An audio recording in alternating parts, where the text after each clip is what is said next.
ഞാൻ ഈ വീഡിയോയിൽ പരാമർശിക്കാൻ പോകുന്ന വിഷയം UDF സ്ഥിരമായി തോൽക്കുന്ന ചില മണ്ഡലങ്ങളുണ്ട്. സ്ഥിരമായിട്ട് അത് കൊല്ലം ജില്ലയിലുണ്ട്, അതുമായി ബന്ധപ്പെട്ട പത്തനംതിട്ട ജില്ലയിലുണ്ട്.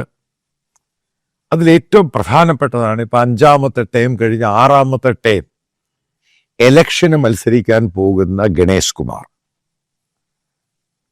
കോൺഗ്രസുമായിട്ടും കേരള പൊളിറ്റിക്സും നോക്കുന്നവർക്കറിയാം, ഗണേഷ് കുമാർ എന്ന് പറയുന്ന രാഷ്ട്രീയക്കാരന്, സിനിമ കം പൊളിറ്റീഷ്യൻസ്, അവിടെയുള്ള ഞാനൊരു പത്തനാപുരത്ത് ജനിച്ച് വളർന്ന ഒരാളാണ്.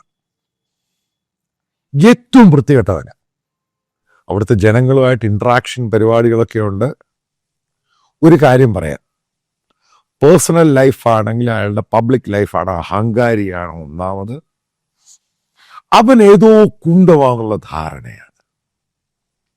അതായത് ഉമ്മൻചാണ്ടിക്കെതിരെ അടിസ്ഥാനരഹിതമായ ആരോപണങ്ങൾ ഉന്നയിച്ച ഒരു സ്ത്രീയെ കൊണ്ട് വേണ്ടാത്ത കാര്യങ്ങൾ ഉണ്ടാക്കി പെരുപ്പിച്ച ഒരു തരം താഴ്ന്ന വൃത്തികെട്ട രാഷ്ട്രീയക്കാരൻ. അയാളുടെ പേഴ്സണൽ ലൈഫും മറ്റുള്ള കാര്യത്തിലോട്ടും ഞാൻ കിടക്കുന്നില്ല, അത് ശരിയുമല്ല. പക്ഷേ കേരളത്തിലെ പൊളിറ്റിക്സിനെ പറ്റിയും ഗണേഷ് കുമാറിനെ പറ്റി നോക്കുന്നവർക്ക് ശരിക്കും അറിയാം, ഗണേഷ് കുമാർ എന്ന് പറയുന്ന വ്യക്തി, അതായത് ഒരു ക്വാളിറ്റി ഇല്ലാത്ത, ഡിസോണസ്റ്റ് ആയിട്ടുള്ള, ജനങ്ങളെ ഗിമിക്സ് വെച്ച് കബളിപ്പിക്കാൻ കഴിയുന്ന അഡ്മിനിസ്ട്രേറ്റീവ് ക്വാളിറ്റി ഉണ്ട്. മറ്റേ ഒരു പ്രതാപ സംഭവമാണ്. മറ്റുള്ളവരെല്ലാം അടിമകളാണ്. റോഡിൽ കൂടെ അയാളുടെ കാറേ പോകാൻ പറ്റത്തുള്ളൂ, മറ്റുള്ള വണ്ടികൾ ഓവർടേക്ക് ചെയ്യാൻ പാടില്ല. ഇങ്ങനെയൊക്കെ നടക്കുന്ന ഒരുത്തനെ. കാരണം പത്തനാപുരത്തുള്ള CPM-കാര് ഗണേശനെ അനുകൂലിക്കുന്നവരും പറഞ്ഞിട്ടുണ്ട്, അയാളെ കൊണ്ട് പല രീതിയിലും മടുത്തു. പക്ഷെ പാർട്ടിയുടെ പിന്തുണയ്ക്കുന്നൊരു കാൻഡിഡേറ്റാണ്, അതുകൊണ്ട് വോട്ട് ചെയ്യുന്നത്. ഈ അടുത്ത സമയത്ത് ഗണേശ് പൊട്ടൻഷ്യലായിട്ട് ത്രെറ്റ് പറഞ്ഞു, ഏതാണ്ടൊക്കെ ഉണ്ട്, കാണിച്ചു കൊടുക്കും, മാടയാണ് റോഡയാണെന്നൊക്കെ. ഇവിടെ ഞാൻ ഈ വീഡിയോയിൽ പരാമർശിക്കാൻ പോകുന്ന വിഷയമെന്ന് പറയുന്നത് ഗണേഷ് കുമാറിനെ എങ്ങനെ തോൽപ്പിക്കാൻ സാധിക്കും. അത് കേരള രാഷ്ട്രീയത്തിനും ആ ഭാഗത്തുള്ളവർക്കും ഏറ്റവും ആവശ്യമുള്ള കാര്യമാണ്. ഒരു കാര്യം മനസ്സിലാക്കണം, ഉമ്മൻചാണ്ടിയുടെ മരണശേഷം ആ ഒരു സഹതാപ തരംഗത്തിലുള്ള വോട്ടുകൾ എൻകാഷ് ചെയ്യാൻ ഇന്ന് വരെ കോൺഗ്രസ് പാർട്ടിക്കും UDF-നും കഴിഞ്ഞിട്ടില്ല. അതൊരു യഥാർത്ഥ സത്യമാണ്. ഇപ്പം പറയുന്നു, കഴിഞ്ഞ പഞ്ചായത്ത് ഇലക്ഷനിൽ കോൺഗ്രസ് പല പഞ്ചായത്തുകളും പത്തനാപുരത്ത് പിടിച്ചെടുത്തു. കോൺഗ്രസ് ഒരു തിരിച്ചുവരവിൻ്റെ പാതയിലാണ്. ജ്യോതികുമാർ ചാമക്കാല പത്തനാപുരത്ത് നിന്ന് പ്രവർത്തിക്കുന്നു, അയാൾ ജയിക്കും എന്നൊക്കെ പറയുന്നു. പക്ഷെ ഞാനൊരു കാര്യം പറയാം, പത്തനാപുരത്ത് ജ്യോതികുമാർ ചാമക്കാല ഗണേഷ് കുമാറിനെതിരെ മത്സരിച്ചാൽ ജയിക്കില്ല. 100% അടിവരയിട്ട് പറയാൻ ജയിക്കില്ല. അതിന് ഒത്തിരി കാരണങ്ങളുണ്ട്. ഗണേഷ് കുമാർ ഉണ്ടാക്കി വെച്ചിരിക്കുന്ന അവിടെ ഓർത്തഡോക്സ് സഭയും മറ്റുള്ള സഭകളുമായിട്ടൊരു ബന്ധമുണ്ട്. അത് പൊളിക്കണം. അത് പൊളിച്ചാൽ മാത്രമേ അവിടെ ഒരു കാൻഡിഡേറ്റ് ജയിക്കത്തുള്ളൂ. കാരണം അവിടെയുള്ള, അതായത് കൊട്ടാരക്കര, പത്തനാപുരം, അടൂര്, കോന്നി, പുനലൂര്, ഈ 4 കോൺസ്റ്റിറ്റ്യുവൻസി എടുക്കുക. ഇവിടെ ഓർത്തഡോക്സ് സഭയ്ക്ക് ഭൂരിപക്ഷമല്ല, നിർണായകമായ വോട്ടുകളുണ്ട്. അതായത് പ്രത്യേകിച്ച് പത്തനാപുരത്ത്, അത് മൗണ്ട് താബോർ ഡേറയാണെങ്കിൽ അതുമായി ചുറ്റപ്പെട്ട് കിടക്കുന്ന ഓർത്തഡോക്സ് പള്ളികളുണ്ട്, ഓർത്തഡോക്സ് വിശ്വാസികളുണ്ട്, പെന്തക്കോസുകാരുണ്ട്. പിന്നീട് വരുന്ന മർത്തമൈറ്റ്സ് ആണ്. ഈ ബെൽറ്റിൽ, ഈ ഭാഗത്ത് കൂടുതലായിട്ട് കാത്തലിക് കമ്മ്യൂണിറ്റി ഇല്ല. പുനലൂർ ആ ബെൽറ്റ് ഭാഗത്തായിട്ട് കുറച്ച് ലാറ്റിൻ കാത്തലിക്സ്, പിന്നെ സിറിയൻ ക്രിസ്ത്യൻസ് ഉണ്ട്. അതായത് ഓർത്തഡോക്സ് സഭയിൽ നിന്ന് പോയ ഒരു സിറിയൻ കാത്തലിക്സ് ഉണ്ട്, അവരുമുണ്ട്. ഇത്രയാണ് ഇവിടെ പ്രബലമായ ഗ്രൂപ്പ് എന്ന് പറയുന്നത്. എൻ്റെ ഒരു സജഷൻ എന്ന് പറയുന്നത്, എങ്ങനെ ഗണേഷ് കുമാറിനെ തോൽപ്പിക്കാൻ സാധിക്കും, എങ്ങനെയാണ് ഉമ്മൻചാണ്ടിയുടെ, അതായത് പകരം വീട്ടുക എന്നൊരു സംഭവമുണ്ട് രാഷ്ട്രീയത്തിൽ. പക്ഷെ ഇന്ന് വരെ കേരളത്തിൽ ഈ കോൺഗ്രസ്സുകാർക്ക് അതിനെപ്പറ്റിയൊന്നും ഗാഢമായിട്ടൊന്നും ചിന്തിച്ചിട്ടില്ല. എങ്ങനെ ഗണേഷ് കുമാറിനെ തോൽപ്പിക്കും, ഇതാണ് പ്രധാനപ്പെട്ട പോയിന്റ്. അതായത് എങ്ങനെ ഉമ്മൻചാണ്ടിയും അതേപോലെ തന്നെ ഓർത്തഡോക്സ് കമ്മ്യൂണിറ്റി, ക്രിസ്ത്യൻ കമ്മ്യൂണിറ്റിയുടെ വോട്ടുകൾ UDF പാളയത്തിലോട്ട് കൊണ്ടുവരും, ഇതാണ് ചോദ്യം.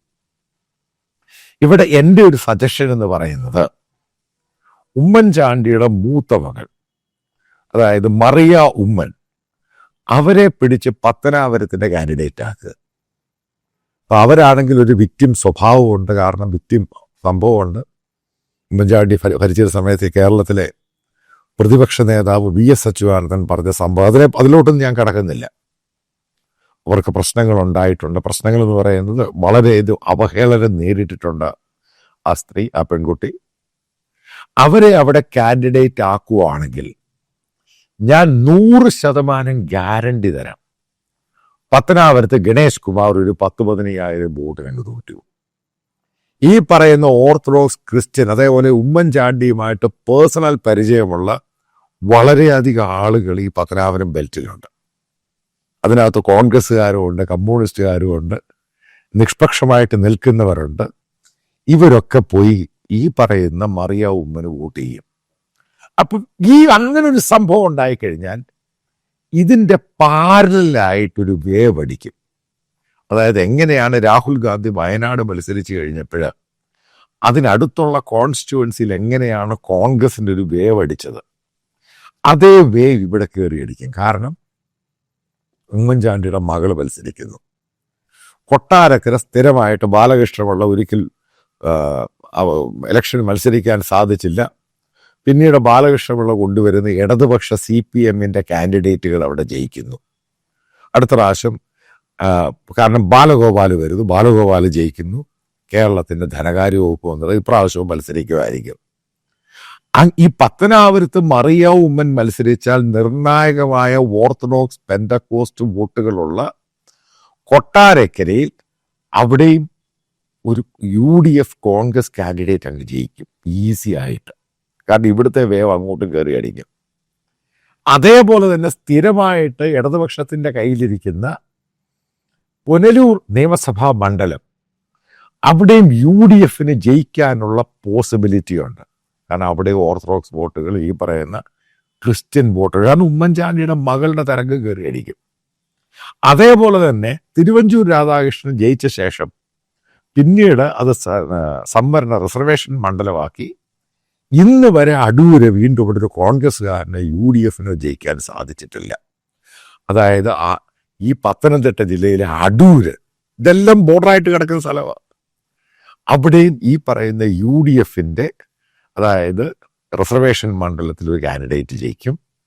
ഇപ്പുറത്ത് ഇങ്ങോട്ട് മാറി കോന്നി ജിനേഷ് കുമാർ, അടൂർ പ്രകാശ് മത്സരിച്ച ശേഷം പിന്നീട് മാറി മെമ്പർ ഓഫ് പാർലമെന്റ് ആയി കഴിഞ്ഞപ്പോൾ അവിടെയും പിന്നീട് കോൺഗ്രസിന് ജയിക്കാൻ സാധിച്ചില്ല. അവിടെ ഞാൻ ഈ പറയുന്ന വോട്ടിംഗ് ഘടകം നിർണായകമാണ്. അവിടെയും UDFന്റെ കാൻഡിഡേറ്റും ജയിക്കും. അതിൻ്റെ വേവ് പത്തനംതിട്ട പോലും അടിച്ചിട്ട് അവിടെ വീണ ജോർജ് എല്ലാം ആര് മത്സരിച്ചാലും, കാരണം ഞാൻ ഈ പറയുന്ന കോമ്പിനേഷനാണ്. അവിടെയും പത്തനംതിട്ടയും റാന്നിയിലും അതായത് UDF വീണ്ടും, അതായത് അവർ പോയ സീറ്റുകളാണ്, ഇവിടൊക്കെ UDF ജയിക്കും. ഇതാണ് ഇലക്ഷൻ സ്ട്രാറ്റജി എന്ന് പറയുന്നത്. കാരണം അതിനകത്ത് പല പരിവേഷങ്ങളുണ്ട്. അതായത് മറിയ ഉമ്മന്, അതായത് ഉമ്മൻചാണ്ടിയുടെ മൂത്ത മകൾക്കുണ്ടായ പല പ്രശ്നങ്ങളുണ്ട്. അതിനകത്ത് പൊളിറ്റിക്സ് ഉണ്ട്. അത് പേഴ്സണലാക്കി കേരളത്തിലെ പൊളിറ്റിക്സ് എന്ന് പറയുന്ന ഡേർട്ടി പൊളിറ്റിക്സ് ആണ്. അതേപോലെ ഉമ്മൻചാണ്ടിയോടുള്ള ആ ഒരു ബെൽറ്റിലും കേരളത്തിലുള്ള എല്ലാ ജനവിഭാഗത്തിനുമുള്ള ഒരു പ്രോക്സിമിറ്റി ഉണ്ട്, ബന്ധം. അത് മുതലാക്കാൻ കോൺഗ്രസ് പാർട്ടി UDF ശ്രമിച്ചു കഴിഞ്ഞാൽ ഇതെല്ലാം LDFന്റെ CPM-ന്റെ അവരുടെ അക്കൗണ്ടിൽ കിടക്കുന്ന, കാരണം എന്തു വന്നു കഴിഞ്ഞാലും അവിടെയൊക്കെ CPM-ന്റെ ലെഫ്റ്റിൻ്റെയും ആളുകൾ മാത്രമാണ് ജയിക്കുന്നത് എന്ന് ഇന്നും അവർ കണക്ക് കൂട്ടിയിട്ടുണ്ട്. അതായത് ഒറ്റ സീറ്റിൽ ഒരു കാൻഡിഡേറ്റിനെ, അതായത് മറിയ ഉമ്മനെ നിർത്തിക്കഴിഞ്ഞാൽ ഈ പറയുന്ന സീറ്റുകളെല്ലാം ഒറ്റയടിക്ക് കയ്യിൽ കിട്ടും. ഇതൊക്കെയാണ് പൊളിറ്റിക്കൽ സ്ട്രാറ്റജി എന്ന് പറയുന്നത്. കാരണം ഇതിനകത്ത് പല മൾട്ടിപ്പിൾ ഫാക്ടേഴ്സ് ഉണ്ട്. ഞാനീ പറയുന്നതാണ്, ഇപ്പം നേരത്തെ പറഞ്ഞതാണ് പ്രധാനപ്പെട്ട ഘടകങ്ങൾ. അതിനകത്ത് ക്രിസ്ത്യൻ വോട്ടുകൾ അതിഭയങ്കരമായിട്ട് പോളറൈസ് ചെയ്യും. ഉമ്മൻചാണ്ടിയുമായിട്ടുള്ള പേഴ്സണൽ ബന്ധമുള്ളവർ, കാരണം ഈ ബെൽറ്റിൽ എല്ലാവർക്കും ഉണ്ടായിട്ടുണ്ട്, ഓരോ ആൾക്കാർക്കും ഉമ്മൻചാണ്ടിയുമായിട്ടുള്ള ബന്ധമുണ്ട്. അതൊന്നും എൻകാഷ് ചെയ്യാൻ ഈ പറയുന്ന കോൺഗ്രസ് പാർട്ടിക്കൊന്നും കഴിഞ്ഞിട്ടില്ല. പിന്നെ ഗണേശിനെതിരെയുള്ള സംഭവം അത് ശരിക്കും പ്രതിഫലിക്കുകയും അതൊന്നും മുതലാക്കുവാൻ വേണ്ടി ഈ പറയുന്ന ജ്യോതികുമാർ ചാമക്കാലയ്ക്കൊന്നും കഴിയില്ല. ഇപ്പം എൻ്റെ സജഷൻ എന്ന് പറയുന്നത് ഗണേശിനെ തോൽപ്പിക്കുക എന്നുള്ളത് കോൺഗ്രസ് പാർട്ടിയുടെ UDFന്റെ അജണ്ടയായി സ്വീകരിച്ച് മറിയ ഉമ്മനെ നിർത്തി കഴിഞ്ഞു കഴിഞ്ഞാൽ ഇവിടൊക്കെ LDFന്റെ CPMന്റെ വെടി തീരും. അവർ ഒരു രക്ഷയുമില്ലാതെ ഒരു തോറ്റുകളായി. കാരണം ആ ഒരു രീതിയിലോട്ടാണ്. കാരണം ഉമ്മൻചാണ്ടിയുള്ള ജനങ്ങളുടെ അടുപ്പം, പ്രത്യേകിച്ച് മറിയ ഉമ്മന് അത് പോളറൈസ് ചെയ്ത് അത് നിലനിർത്തി മുന്നോട്ട് പോകാൻ സാധിച്ചാൽ ഈ സീറ്റുകളെല്ലാം UDFന് അനുകൂലമാകുമെന്നാണ് എൻ്റെ ഒരു കാഴ്ചപ്പാട്.